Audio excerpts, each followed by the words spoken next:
৪৭ নম্বর আয়াতে বলা হচ্ছে হাত্তা আতানাল ইয়াকিন, যতক্ষণ পর্যন্ত না আমাদের মৃত্যু চলে আসে। তাহলে আল্লাহ সুবহানাহু ওয়া তাআলা বলছেন যে তারা এই যে ৪টা কাজে এঙ্গেজ ছিল, ৪টা কাজ করে এসেছে এবং সে কারণে তাদের পরিণাম জাহান্নাম হয়েছে। তারা আমৃত্যু এই কাজগুলো করে গিয়েছে, মৃত্যু আসা পর্যন্ত তারা এটার উপরই বহাল ছিল। তাহলে এখানে একটা জিনিস আমাদের লক্ষণীয়, সেটা হচ্ছে যে তার মানে হচ্ছে যে তারা সব সময় এই খারাপ কাজগুলো করেছে, কিন্তু কেউ যদি মৃত্যু আসার আগে তওবা করে, মৃত্যু আসার আগেই তার জীবনকে পরিবর্তন করতে পারে, তাহলে এটা তার জন্য প্রযোজ্য না। তবে আমরা যেটা জানি না সেটা হচ্ছে এখানে যেই কথাটা খুব সুন্দর করে বলা হয়েছে সেটা হচ্ছে যে হাত্তা আতানাল ইয়াকিন। ইয়াকিন মানে হচ্ছে যে জিনিসটা সার্টেন, যে জিনিসটা হচ্ছে সুনির্ধারিত, যে ব্যাপারে কোনো ধরনের সন্দেহ নাই যে এটা আসবেই। কিন্তু এখানে ইয়াকিন বলতে তাফসীরকারগণের মতে যে এটা স্পেসিফিক একটা জিনিসকে বোঝানো হয়েছে, এটা হচ্ছে মৃত্যু। তাহলে এই জিনিসটা আমরা আসলে স্বাভাবিকভাবেই বুঝতে পারি যে আমাদের জীবনে অনেক জিনিস রয়েছে, যে জিনিসগুলো আমরা প্ল্যান করে থাকি, যে জিনিসগুলো আমরা দেখতে পাই যে অবভিয়াসলি হবে, কিন্তু সেগুলো হবে কি না সে ব্যাপারে কোনো গ্যারান্টি কিন্তু আমাদের কাছে নাই। কিন্তু মানুষের জন্মের পর থেকেই যে জিনিসটা গ্যারান্টেড, যে জিনিসের ব্যাপারে কোনো সন্দেহ নাই, সেটা হচ্ছে তার মৃত্যু হবেই। মৃত্যুটা হতে পারে 5 বছরে, হতে পারে 20 বছরে, হতে পারে 100 বছরে, কিন্তু মৃত্যু যে হবে সেই ব্যাপারে তার কোনো সন্দেহ নাই। কিন্তু আমাদের জন্য যেটা সমস্যা সেটা হচ্ছে যে মৃত্যু সম্ভাব্য, মৃত্যু হবেই সেটা আমরা জানি, কিন্তু মৃত্যুর কথাটা আমরা ভুলে যাই।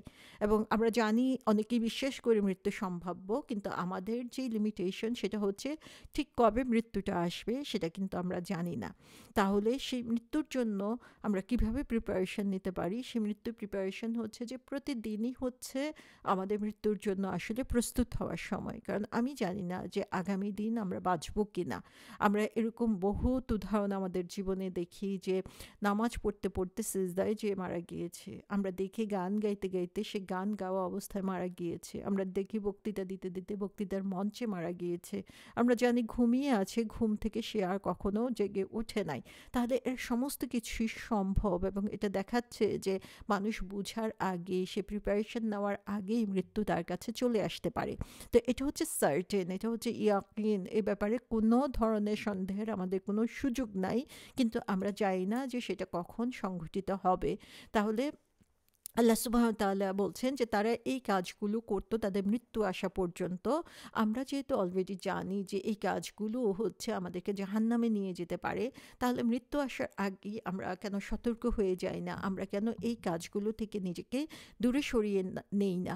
কারণ হচ্ছে মৃত্যু কখন আসবে সেটা যেমন আমরা জানি না, কিভাবে আসবে সেটাও আমরা জানি না, আমি যে সুযোগ পাবো তওবা করার সেটাও আমি জানি না। সেজন্য প্রতিটা দিনই, প্রতিটা মুহূর্ত হচ্ছে আমার তওবা করার সময়, প্রতিটা মুহূর্তই হচ্ছে আমার কাজে লাগানোর সময়। সূরা হিজরে বলা হয়েছে, এবং ওয়াবুদ রব্বাকা হাত্তা ইয়াতিয়াকাল ইয়াকিন, এখানেও বলা হচ্ছে যে যে পর্যন্ত আপনার কাছে নিশ্চিত কথা না আসে আপনার পালনকর্তার ইবাদত করুন। তাহলে এখানেও ইয়াকিন বলতে কি বোঝানো হচ্ছে? মৃত্যুর কথা বলা হচ্ছে, এবং আল্লাহ সুবহানাহু ওয়া তাআলা এখানে নির্দেশ দিচ্ছেন যে যতক্ষণ পর্যন্ত না সেই সার্টেন জিনিসটা আমরা দেখতে পাচ্ছি, সেই সুনিশ্চিত জিনিসটা দেখতে পাচ্ছি, ততক্ষণ পর্যন্ত আমাদেরকে কি করতে হবে? ইবাদতে ব্যস্ত থাকতে হবে। সূরা জুমুয়াতে বলা হয়েছে, বলুন তোমরা যে মৃত্যু থেকে পলায়ন পর সে মৃত্যু অবশ্যই তোমাদের মুখোমুখি হবে, অতঃপর তোমরা অদৃশ্য দৃশ্যের জ্ঞানী আল্লাহর কাছে উপস্থিত হবে, তিনি তোমাদেরকে জানিয়ে দিবেন সেই সব কর্ম যা তোমরা করতে। তার মানে সেদিন আমাদের সমস্ত আমল দেখানো হবে, আল্লাহ সুবহানাহু ওয়া তাআলা আমাদেরকে সমস্ত কিছু দেখিয়ে দিবেন। কিন্তু আমরা যতই এখন পালানোর চেষ্টা করি না কেন, সে মৃত্যুর মুখোমুখি আমাদেরকে অবশ্যই হতে হবে। তাহলে এই মৃত্যু আসার আগেই সতর্ক হওয়ার জন্যই আল্লাহ সুবহানাহু ওয়া তাআলা বারবার আমাদেরকে এই কথাগুলো বলে দিচ্ছেন। তারপরে বলা হচ্ছে ফামা তানফাউহুম শাফাআতুশ শাফিঈন, অতএব সুপারিশকারীদের সুপারিশ তাদের কোনো উপকারে আসবে না।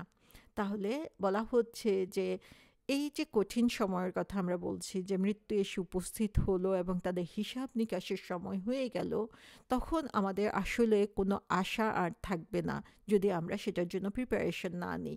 অনেকেই চিন্তা করতে পারে যে হ্যাঁ, দুনিয়াতে আমরা যেমন কখনো কোনো বিপদে পড়লে তখন আমরা কি করি, কাউকে সুপারিশ করার জন্য অনুরোধ করি, কারো সুপারিশে আমরা সেই বিপদ থেকে বের হয়ে যাই। আমাদের বাবা মা ভাই বোন স্বামী স্ত্রী ছেলে মেয়ে তারা সবাই দেখা যায় তখন আমাদেরকে কিভাবে সে বিপদ থেকে উদ্ধার করবে সেজন্য লেগে পড়ে। কিন্তু এই দুনিয়াতে সুপারিশ করার মাধ্যমে সে বিপদ থেকে উদ্ধার হওয়া গেলেও আখিরাতে যে বিপদ সেখানে কোনো সুপারিশকারীর উপকার কাজে লাগবে না। আমরা জানি যে আখিরাতে আল্লাহ সুবহানাহু ওয়া তাআলা আমাদের জন্য অনেক সুপারিশকারী রেখেছেন যে আমরা যাতে সেই বিপদ থেকে উদ্ধার পেতে পারি। সেখানে অনেক ধরনের সুপারিশকারী থাকবে। যেমন মুসলিম শরীফে হাদিসে এসেছে রাসূল সাল্লাল্লাহু আলাইহি ওয়াসাল্লাম বলেছেন যে তোমরা কোরআন পড়ো এবং সেটা হচ্ছে বিচারের দিনে তোমাদের জন্য একজন সুপারিশকারী হয়ে উপস্থিত হবে।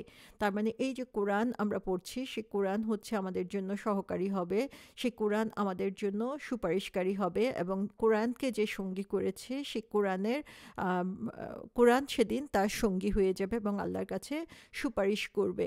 আমরা এখানে দুইটি স্পেসিফিক সূরার কথা বলা হয়েছে বুখারী শরীফের হাদিসে, যে সূরা বাকারা এবং সূরা ইমরান। এই দুইটা হচ্ছে স্পেশাল দুইটা সূরা, যে দুইটা স্পেশালি যারা এই সূরা দুটোকে পড়বে নিয়মিত তাদের জন্য সুপারিশ করবে। তো এরকমভাবে আমরা দেখি যে অনেক ধরনের সুপারিশের কথা বলা হয়েছে।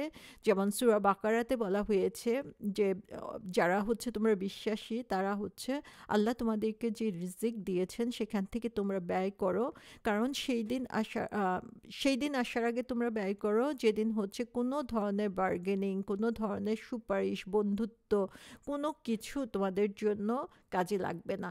তো সুবহানাল্লাহ, সেটা হবে এমন একটা কঠিন দিন, সেদিন কোনো বন্ধুই সেদিন তার বন্ধুত্ব দিয়ে কাউকে উদ্ধার করতে পারবে না, কোনো আত্মীয় তার আত্মীয়তা দিয়ে উদ্ধার করতে পারবে না, কোনো সুপারিশকারী সেদিন তার সুপারিশ দিয়ে কাউকে রক্ষা করতে পারবে না।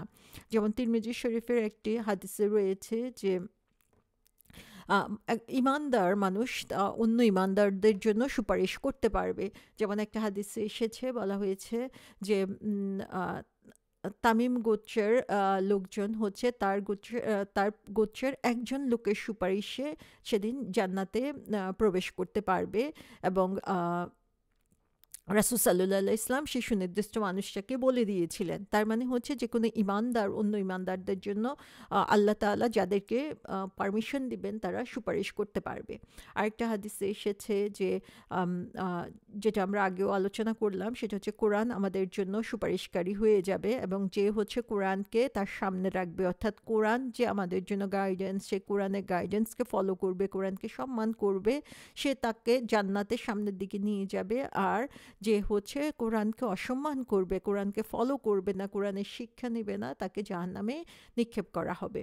আরেকটা হাদিসে বলা হয়েছে যে রাসূল সাল্লাল্লাহু আলাইহি সাল্লাম বলেছেন